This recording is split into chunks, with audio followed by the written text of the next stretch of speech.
So this is really innovative what they've done with this. You can see the different actions you have. So if I push it, there you go, the lights turn on. It's also possible to use the wall switch, cube, or even mini switch to control devices that use a remote, like an AC unit, for example. Hi guys, today we're taking a look at the latest smart tech from a company called Aqara. Details are in the description below, including purchasing links. So worth initially mentioning, this is a brand that's invested by Xiaomi. So we'll be setting it up, testing it out, seeing what's possible with this. So it will give you a good idea if it's actually suitable for your home to make it smarter. So let's begin by unboxing this and seeing what you get in the packaging. I've unboxed all the items, laid them out that I have here, and quickly just to mention, each one comes with a thank you card and an instructions set, which is multi-language. The devices are all ZIGBEE based. They can work with smart things, but you can use their hub, which is just over here. Nice and compact, has an Ethernet port, micro USB port to power it, and a USB port. There's a code underneath to allow you to connect it to Apple HomeKit. The 3 devices at the top all have sticky pads so you can stick them on a surface. So we've got the wireless mini switch over there, nice and compact, and just takes the battery in the back. Door sensor again, also nice and compact. PIR comes in 2 parts, so you've got the sensor, you can put that on a bookshelf for instance, or you can attach this bracket underneath. That will give you the adjustability on here. Got 2 wall switches here, both are identical in feel and functionality. The key difference is this one takes a neutral and this one doesn't take a neutral. So I guess depending on how your wiring's set up. Has a good feel to it, nice weighty feel. Matte white finish on there. You've got some LEDs underneath and you get a click noise when you press the buttons. If I press them up here, nothing happens. It's only when you go lower down. And finally, we've got the Cube. So this is quite an interesting product here. This is used multiple ways to control different devices. I'll show it later on, but in essence, you just flip it around and you can get it doing different functionality. All matte white finish on there, and looking at the back on here, there's a slight slot here and you get a metal clip which you can use to open this up, and that reveals the battery location. There you go. Let's make a start at setting this up. So coming over to my Android phone, going to the Play Store. The app we're after is Aqara Home. Let's open this up. And the first thing you need to do is sign up. So going into that, agreeing to the terms and conditions, just make sure you pick the correct location. So in my instance, it's Europe. If you stick to China mainland, some of the devices may not work correctly. Once you've signed in, this is what you'll be presented with. So if we go to add accessory, click on Hub M2, and let's get the device connected up. So we just need to connect in the Ethernet cable and the micro USB cable. Ready to connect. Please open the Aqara Home app. There you go. So we're ready to connect now. We'll go for Ethernet mode. It's all connected up. Click next, and there you go. It's found it. Select it. Please wait. The account is bound successfully and you can start to use it. Simple as that. Just click done. New firmware is detected. Let's get that updated. Firmware is updated. Let's go back. Let me show how to add in one of the accessories. So the process will be the same for all of them. So I'll just demonstrate on one. So this is the door window sensor. There's a tab on there. Pull that off. And now coming over to add accessory. And the one I'm doing here is the door and window sensor. So going into sensor, clicking that. If you had multiple hubs, you can identify them just by clicking the button here. Normal link confirmed. There you go, and clicking on the arrow. Accessory. Now I've removed the battery tag here, and it's just a matter of holding the button down for a few seconds just on this until it starts blinking. There you go, blinking away. Accessory added successfully. There you go, simple as that. Done to that, and there you have it. So let me add the other ones in now.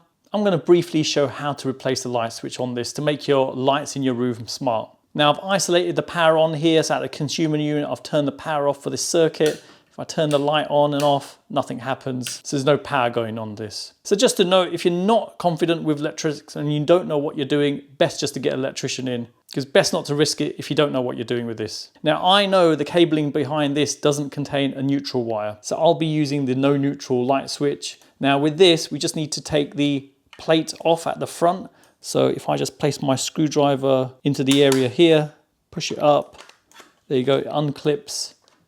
That's what that reveals, and we just need to screw that in position now. So let me remove the existing light switch. At the back of the light switch, you can see the COM bit, which is common. That has the live wire going in, which is brown. And then you've got this wire here. It's actually a blue cable behind this, but it's got brown sleeving, meaning it's switched live. So let me remove the switch. On the back of the switch, L is live and L1 is switched live. So the brown goes into L and the one with the sleeving goes into L1. There we have it, nice and secure. With the back of the switch attached, I can take the front plate, place it just over it, and then clip it into position. Let's get this switch added into the app now. So clicking on the plus, going to plug and switch, and it's this one, no neutral double rocker. Select the hub. Please add accessory. It says long press this button. Accessory added successfully. There you go, add it in. I've turned the power back on. Let's test out the switch. There you go, working as expected. And when you turn it on, blue LED comes on. On this one, nothing's wired in. So just the light comes on and then off again. So you know the position it's in. It's in the on position at the moment. If I turn the lights off in the room, you can see the brightness level given off by the LED. It's very dim, so it doesn't stick out crazy amounts like some smart switches do.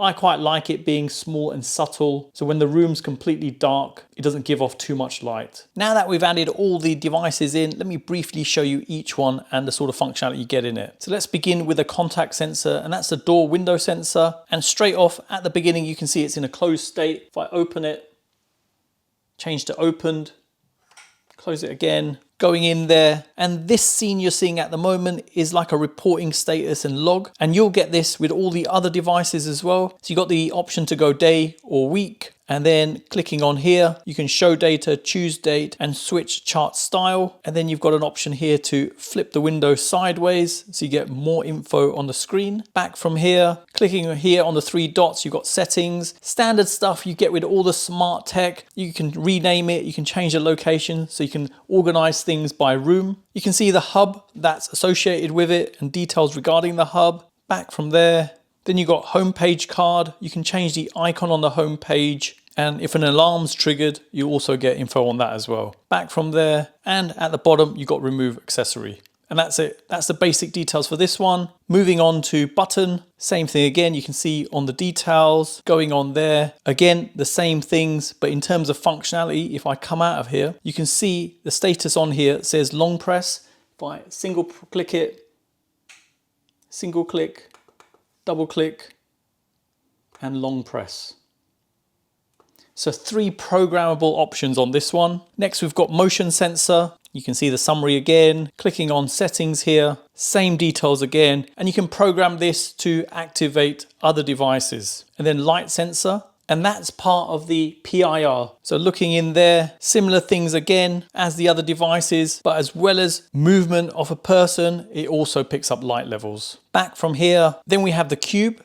And this is quite an interesting one. So similar things again, but the cube has different actions that you can initiate. So if you look carefully on the side, you can see flip 90 degrees, flip 180, push, tap twice, shake, rotate, swing, and triggered under stationary status. So all these actions are programmable on the cube here. So quite an interesting way to control different smart tech. And then we've got the light switch. So interesting how this is, it's not represented as a single device, it's represented as 2 separate ones. So clicking on there, that's the left switch. Clicking on the other one, the right switch. And then going in there, you can control each switch. So down below, you've got a countdown timer, standard stuff. You can just set a countdown to turn it on or off. Back from there, back again, clicking on settings, and similar options again. So that's all the devices covered off. Next, let's take a look at the hub. So coming into accessories, you've got the Hub M2, add remote control. So this is one of the cool features about the hub. So you can control devices that have a remote control. So if I click on the plus, let's try setting this up with my TV. So let's select TV, type in the brand. And now if I click the power button,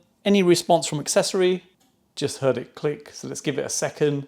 There you go, turned on. So yes to that. Now the volume, let's test that. That's worked, so yes to that. Volume down, that's working as well. So that was really easy, as simple as that, to add in the remote for my TV. So there you go, you got an interface to change things on your TV, simple as that.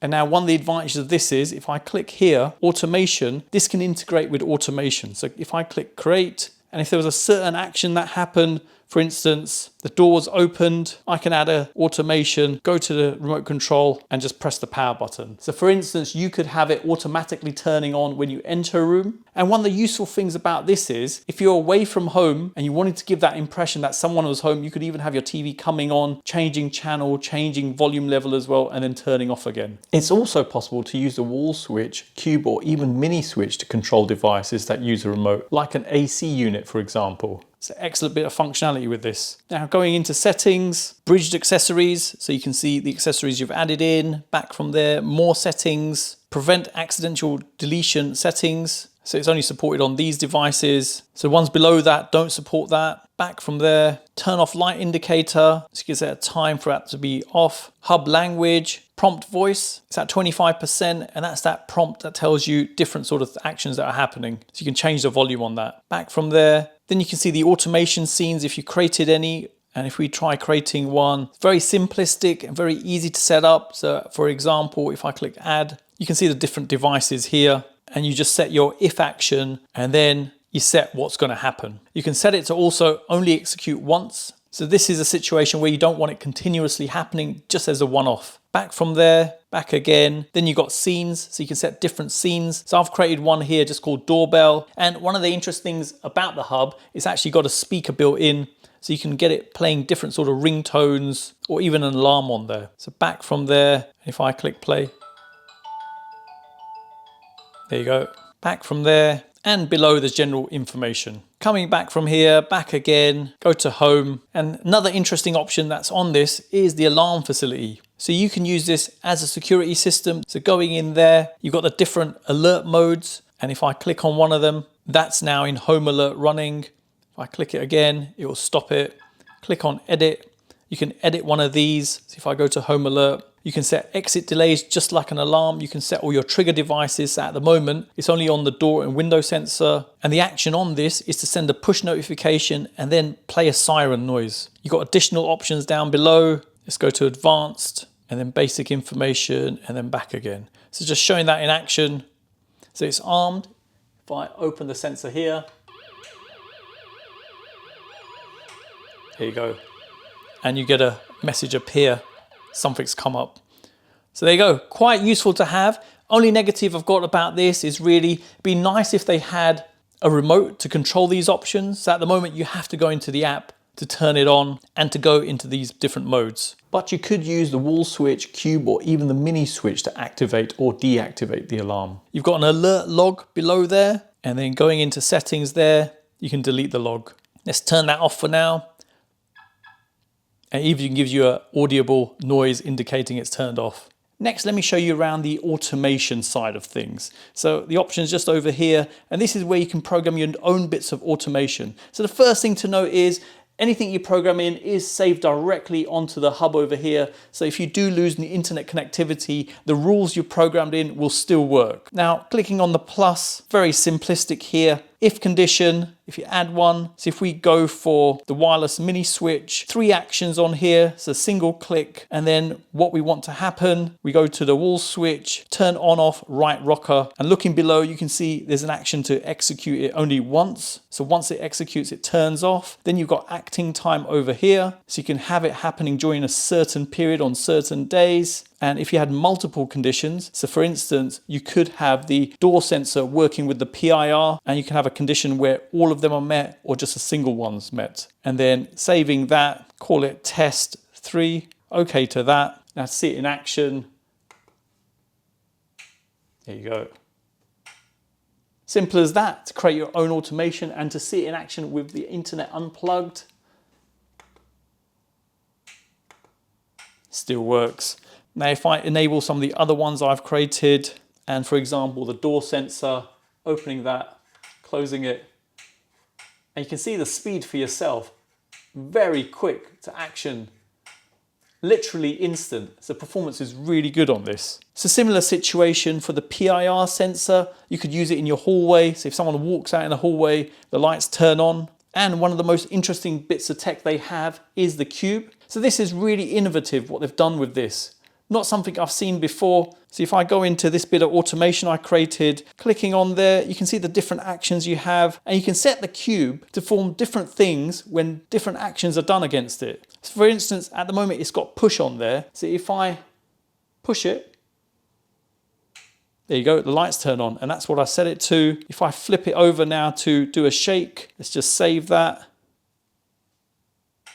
There you go, the shake action works well, and we'll just try the flip out next. So just flipping it over 90 degrees. How cool is that? Multifunctional switch. So really impressed with this one. You could have multiple items in your room and different actions obviously control different parts of your smart tech. So really impressed with this bit of tech. The system can be configured to work with both the Google and Amazon side of things. And just to briefly show, on the Amazon side, you just add in the Aqara, home for EU, and then looking in devices, coming across to all devices. Interesting thing to note is about the light switch. So they're individually shown. You can see there, and the other one's just here. So standard voice controls available, works with routines as well. So coming in here, so if I open the door. Porch door opened. There you go. So I had my chime going off and the Amazon device informing me the door's been open. So excellent functionality. Coming over to the Google side, similar thing, just add in the service called Aqara Europe. And coming back, and similar thing on here as well. The switches are shown as two separate switches. And the standard voice commands work on this as well. Just to give you an idea of sound levels from the hub, so I've got my sound level meter here. If I now test out the volume, so 65 decibels, and I wouldn't really say this is a loud siren, but it's reasonable. So in summary, really impressed with this smart tech from Aqara. Cool bit of tech here. The hub's really impressive, has a speaker built in, can control remote control devices, and can work offline as well. So if you've programmed all your smart automation in, that will continue to work if you lose internet connectivity. Standard functionality is there, so you can remotely control devices as well, and you've got voice control available with this as well. One of the coolest devices I think is the Cube, and I love the fact that you can have different actions on there that initiate different smart tech to activate. Apple HomeKit is supported. Negatives wise, shame you can't get a key fob from them to work in conjunction with the alarm. There's no geofencing either, and this could enable you to automatically set the alarm when leaving the home or unlocking it when you come back. There's no sunrise or sunset options in the app, so you can't have any automation working in conjunction with that. And you're not able to add in standard ZIGBEE bulbs onto the device. You can only get their own bulbs to work with this, which is a bit of a disappointment if you've already got some. But other than that, a great system, and you've seen for yourself how easy it is to get it up and running. So you've made it to an end of another video, and if you're not a subscriber, hope you can hit that subscribe button and press the bell icon to turn on notifications, so you'll be notified of my next release. And don't forget to smash that like button. Thanks for viewing, and see you in the next one.